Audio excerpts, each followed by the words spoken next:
na komisi nzambe mingi pour na question oyo opposé ngai na lingi ko expliquer et pas ya peuple congolais et non seulement et pas ya peuple congolais mais dans le monde entier puisque Covid-19 ezali maladie oyo planétaire ezali maladie oyo ezoko toucher planète mobimba donc ezoko épargner ata continent mokoti ezali pour na planète terre mobimba. Alors nayambona banda ko pesa thème na ngai pour na Covid-19 relatif à la parole de Dieu et na lingina on appelle ça monde entier mbote ba onyo so bazolanda ngai na chaîne oyo ya Lingala News vraiment na pesi bino nyonso mbote ezala bino bozana continent africain bino bozana continent européen bino bozana continent d'Amérique bozana Asie Océanie partout dans le monde entier na pesi bino mbote vraiment ceux qui ont croisé chaîne oyo zala vraiment beaucoup attentif pour na kolanda conseil oyo tozolo bela na ntina na Covid-19 relatif à la parole de Dieu yo ozomona Covid-19 et vraiment na kati ya mboka na ngai awa na Congo ezalaki na état oyo batie d'urgence et tomoni ke eza maladie moko vraiment bisika occidentaux batu bakufi et na biso awa na Afrique tomoni ke eza maladie eutaki kuna et bandiko pusana et bandiko kote la biso pe awa na Afrique et tomoni quelques bandeko pe o bakufi batiki biso. Et c'est ainsi, tokoyokotika maladie wana elekaka ndengwana te sans pour autant nous les serviteurs de Dieu, nous les hommes de Dieu tokokolobela yango parce que ba homme de science ba bengi yango maladie moko invisible, ennemi invisible. Et sengeli mutu nyonso oyo azali na planète Terre ayebake maladie wana ezoko exister et bomi bandeko na biso mingi na bamboka oyo mikili ya ba Europa, mikili ya ba États-Unis, mikili ya ba Asia et bomi vraiment et tellement na Chine et bomi na Italie na Europe et bomi na États-Unis et bomi na ba France, Espagne et presque partout et bomi. Et vraiment mes bien-aimés dans le Seigneur yo ozo landanga na ngina lobake il faut oyeba na vie na yo ke donc makila ya mutu eza sacré, l'homme est sacré mais l'ennemi qui nous a attaqué azomona na te aza invisible babengiye coronavirus. Donc vraiment il a frappé, il a beaucoup frappé. Vraiment ce pitié, si tu es un homme de la parole de Dieu et si tu es un homme divin, vraiment ce pitié, ça fait pitié parce que tu vas comprendre que la vie de l'homme est sacrée. Parce que la vie est dans le sang.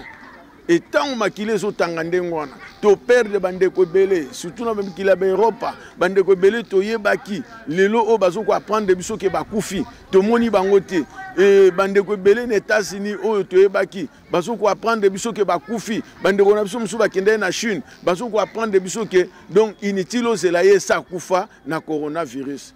Vraiment elo qu'on a souhaité na nous paix à leur âme, vraiment nzambe azala akata likambo oyo. Alors thème na ngai o na ngina parler ezali Covid-19 relatif à la parole de Dieu.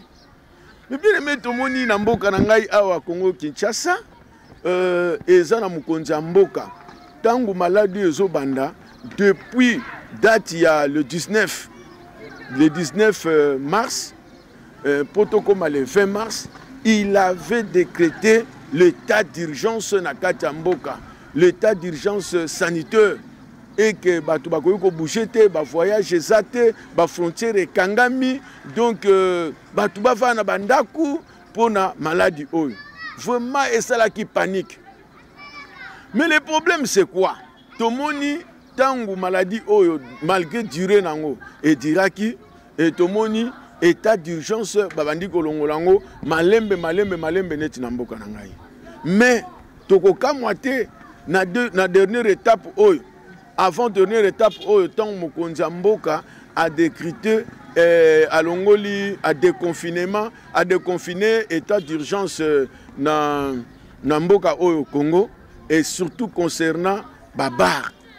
Et nous avons vu na bakwen oyo ke na bon marché, ok na bandal, ok na kapela. Donc ozomona combien batu bazo sauter, combien batu bavandi na babar, balali na babar, ko banda mercredi ti dimanche lundi bazongi na bandako.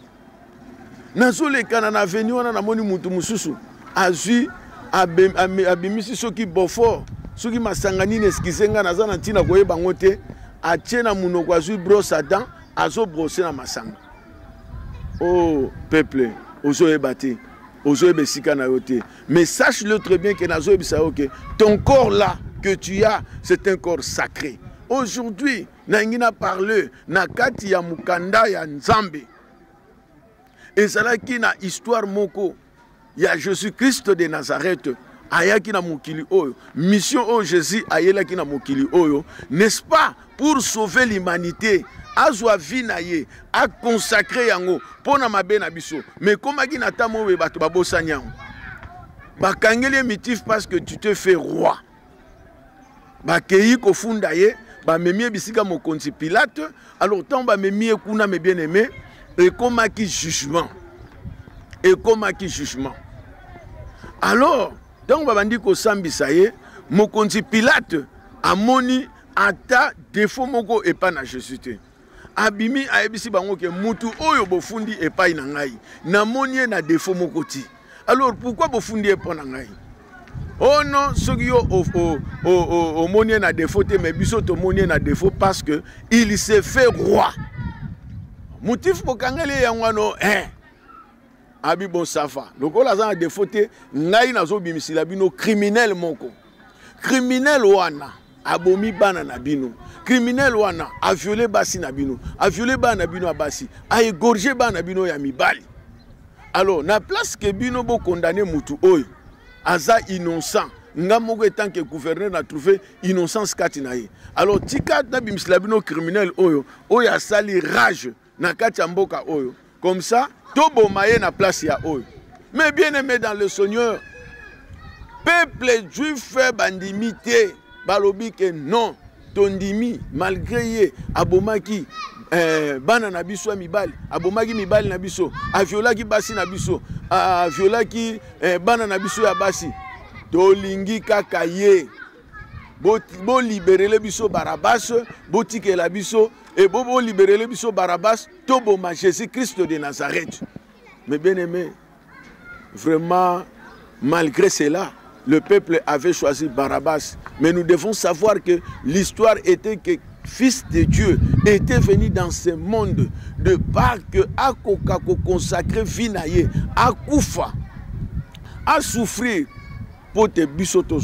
Ésaïe 53 et lobby. Le châtiment qui nous donne la paix est tombé sur Jésus-Christ. Mais bien aimé, mes peuples a ébaki en côté. Et aujourd'hui, l'histoire est la même. Au lieu que bakonzi mboka, yamboka na ngai Congo, bayeba na barino na bango eloko nini bakoki ko sala pona ko déconfiner. Et ils ont fait les réunions. Ils ont commencé d'abord à déconfiner les bars. Ils ont laissé les églises. Et quand vous savez cette histoire, parce qu'à l'époque, au lieu de choisir Jésus-Christ, c'est lui qui doit sauver. Et c'est lui qui était venu pour nous sauver. Mais les gens ont puni Barabbas le criminel. Or, les hommes de science nous disent que maladie, il y a coronavirus, il y a Covid-19, et zali maladie moko criminel. Et puis azali criminel moko invisible.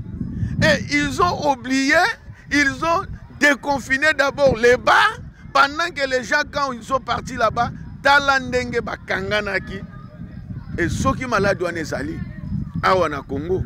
Et moi je dirais que mikolo wana batu bakufaki. Batu bakufaki même koleka na Chine. Mukolo wana batu bakufaki même koleka na États-Unis. Mukolo wana batu bakufaki même koleka na Espagne. Non, nous devons savoir. Vous devez choisir Jésus-Christ. Il est innocent.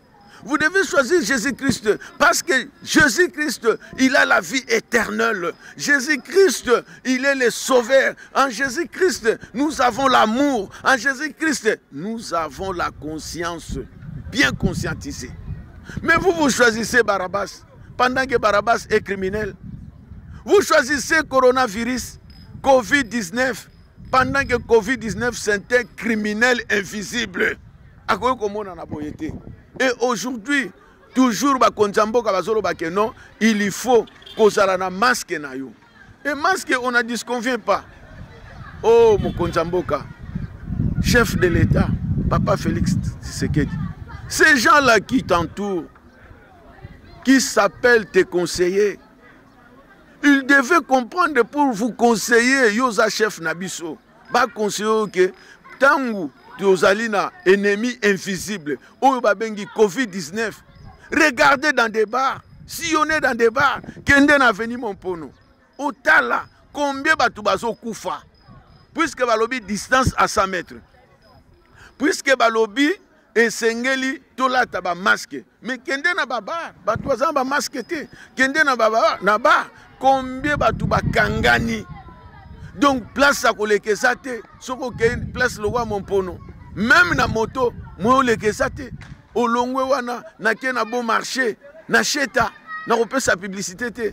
Mais je vous dis que place à koleke ta na mutuka, ezate, ba mituke komi ko défier, et komi ko kota banzela ya kati, po ekende kobima vers Ista. Olongwe no ke na bandala na Kimbondo. Mais vraiment catastrophe.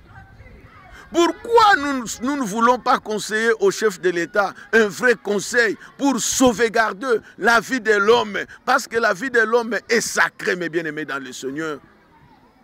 Mais nous, les hommes de Dieu, aujourd'hui, nous avons compris que non. Et l'on quoi nous salama et au kam sabi sauter. Parce que à l'époque de Daniel, ba décrita qui peut état d'urgence. Que moutounion so oyo ako sambela. Et que en dehors il y a statut à roi et sengeli babomaye ba conseiller wana bazume mukanda ba kena ngwe pa ya roi signé mutu nyonso oyo akosambela to décréter état d'urgence oyo akosambela nzambe na ye to kobomaye et sengeli yo o signé pour batu bazwa mukanda wana na valeur. Qu'est-ce qui s'est passé? Daniel ayeba ki bisika ya telemaki. Tout comme nous les hommes de Dieu, toyebi bisika to telemi. Bo fungola baba, botika ba église, toyebi bisika to telemi. Ça a été toujours comme ça. Même à l'époque de Daniel, on a fermé les églises. Ils ont laissé les gens pour qu'ils puissent adorer les statues de roi. Mais Daniel a eu place à Télémaki, a yebi nzambe nino ya bandagi ko sambela, le Dieu d'Abraham, le Dieu d'Isaac, le Dieu de Jacob. Batu batali balobi que non. Et jusqu'au point balandi Daniel na kati ya chambre na ye na nkuku, bake ko kengela, soki Daniel azo sambela nzambe nini. Et bayoki Daniel azo sambela nzamba Israël. Bakei ko funde bisika roi. Mais Daniel alagi na kati ya palais royal. Roi lobi ça va, Daniel c'est mon ami, bozwila ngaye. Et tant bake ko zwa Daniel, baye na ye pena roi, roi lobi et Daniel tala ba fundi yo epai na ngai. Balobi ke yo ozo continuer ko sambela nzambe na bino, ozo koka ko gumba mela ekeko na ngai te. Comme ça, yo kisa bango so na misu na ngai. Bon, babe ta trompette, son ya trompette, natala ogumba mela ekeko na ngai. Et malgré Daniel était devant la présence du roi, mais Daniel était ferme envers le Dieu d'Israël. Et le Dieu que nous prions aujourd'hui, mes bien-aimés dans le Seigneur, c'est le Dieu d'Abraham. Nous croyons à ce Dieu-là par la foi. Or, la Bible nous dit, sans la foi, il est impossible de lui être agréable, mes bien-aimés dans le Seigneur. Daniel a boyi kofu kamela. Et comme Daniel priait un Dieu juste, comme Daniel priait le Dieu qui avait créé le ciel et la terre, parce que la Bible nous dit, tout a été créé par lui, le visible et les invisibles. Daniel le savait, il avait la foi à son Dieu là, le Dieu d'Abraham là. bazuye, babouaké na libula bankosi. Mais bien aimé dans le Seigneur, et aujourd'hui, le même sort que l'église est subi. Bozo soit église, bozo boaka na libula bankosi, bozo justifier babar, bozo justifier bisika oyo ennemi invisible à kokota pour aller tuer l'humanité sans pourtant le savoir que le corps de l'homme est sacré. Le corps de l'homme est sacré, mes bien-aimés. Pourquoi vous tuez? Pourquoi vous ne comprenez pas comment vous devez donner à notre chef de l'État un vrai conseil d'ouvrir d'abord les églises? Il faut ouvrir d'abord les églises parce que dans l'église, il y a la vie éternelle. Parce que dans l'église, il n'y a pas de koulouna. Mais le Barabbas que vous cherchez, il fit koulouna, il fit assassin. Bar, c'est relatif au Barabbas. Là-bas, il y a la mort. Mais pourquoi vous choisissez la mort? Mais en Christ, il y a la vie éternelle. En Christ, il y a l'amour. En Christ, il y a la discipline. Vous déclinez la discipline. Vous déclinez la vie éternelle. Et vous êtes en train de conseiller à notre chef de l'État de pouvoir ouvrir des bars pendant que dans des bars, il y a la mort là-bas. Pendant que dans des bars, il y a des assassinats là-bas. Pendant que dans des bars, il y a des poisons là-bas. Non. Non. Nous devons aider les chefs de l'État. Nous devons aider les chefs de l'État. Moi, dans mon avis, et ce que je pourrais dire, que les chefs de l'État puissent même côtoyer les pasteurs. Et non n'importe quel pasteur. Des pasteurs dans des églises de réveil. C'est là où il y a la puissance de Dieu. La puissance de Dieu s'éclate dans des églises de réveil. Sans vous mentir. Oh, quelle église, quelle église. Non.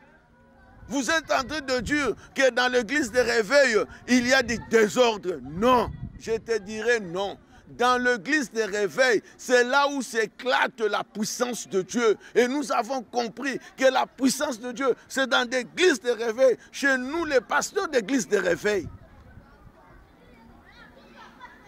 Chef de l'État. Ceux qui ozolanda réseaux sociaux, ceux qui ozolanda chaîne, Lingala News, ouvrez les églises. Ouvrez les églises. Parce que dans l'église, il y a la vie éternelle. Parce que dans l'église, il y a la puissance. Il ne faut pas suivre les conseillers là. Baké conseiller roi. Que Bako c'est la Daniel Makambu. Daniel, c'est relatif aux églises d'aujourd'hui. Bazo kosa Makambu, na église kuna mensonge ezali, na église kuna désordre ezali. Mais et pourtant que dans des bars, c'est là où il y a des désordres. Daniel, à la fin, Nzambe na ya justifia ki babouaki na libula bankosi.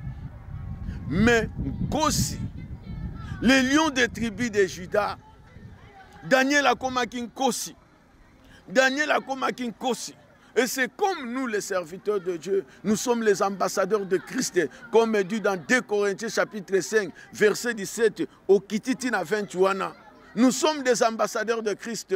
Nous prêchons la parole comme si Christ était en nous, réconciliant le monde envers Dieu.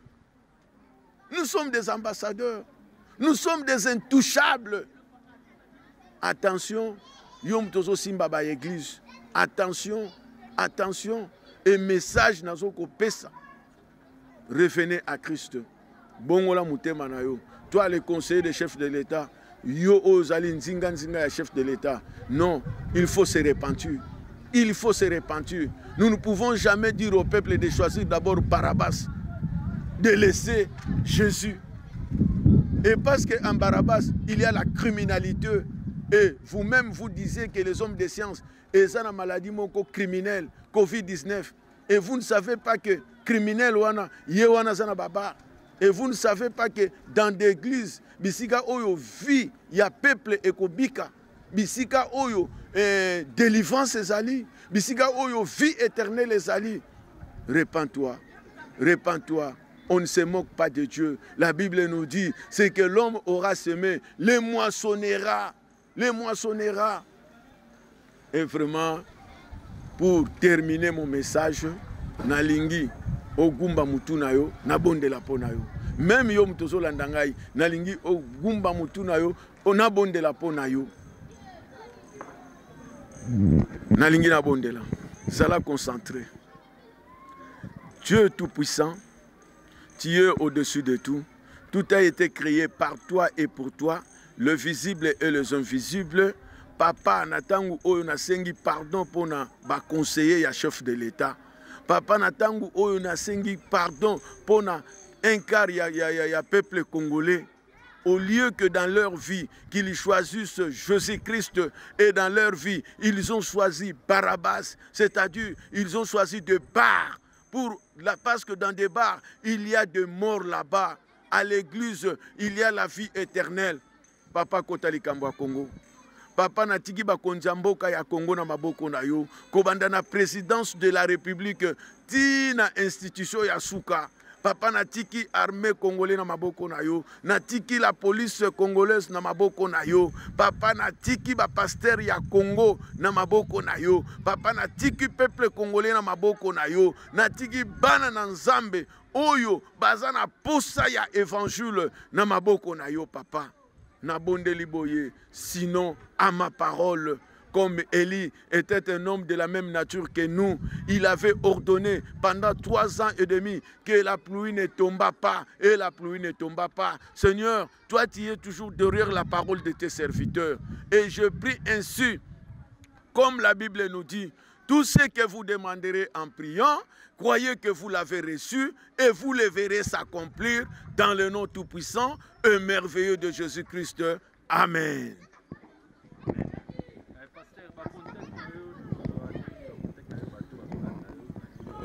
Bato bazolanda ngai na minute oyo église evandi na Ngiringiri na avenue Makanza numéro 15 tronçon entre Elengesa Khartoum. Soki oza na Elengesa ozwi bisi na Victoire olobi bakitisa yo na arrêt Saint-Vincent de Paul. Église Saint-Vincent de Paul bakitisi yo wana okoti na avenue Makanza 8e parcelle numéro 15. Je m'appelle pasteur Jacques Bindele Diambou. Vraiment, Sokoye et Gozamalamu, parce que c'est ici la voix qui crie dans le désert. Nzambe Apambola Bino, numéro nangai ya téléphone, Soki Ozana besoin nango, Ozui yango, Soki ya WhatsApp, Ozui 099 0 0 0 30 58 17. Soki Olingi numéro nangai ya WhatsApp ezali 099 0 0 0 30 58 17. Wana ozwangai na WhatsApp WhatsApp nangai ekangamaka te tango nyonso bamega ezalaka. Soki olingi kozwangai na normal olobake fungola WhatsApp poto sola na WhatsApp obengi ngai na 090 330 81 06 090 330 81 06. Wana obengi na normal olobi na ngai pasteur fungola WhatsApp na lingi to sola na WhatsApp. Mais sinon je vous aime tous. Que le Seigneur vous bénisse et qu'il continue à vous garder pendant le temps de Covid-19 parce que c'est une maladie planétaire. Conseil nazo pesayo. Soki, chef de l'État, a déconfiné ba église, a longoli barrière, y a ba frontière et que ba avion, ezo uta ba mikili, y a ba continent wana onazo bisayo. Amérique, Europe, Asie, Océanie, mes bien-aimés, peuple congolais, nazo ko adresser surtout pas na yo. Yeba ke na tangwana maladie bandi. Yeba ko lata masque na yo.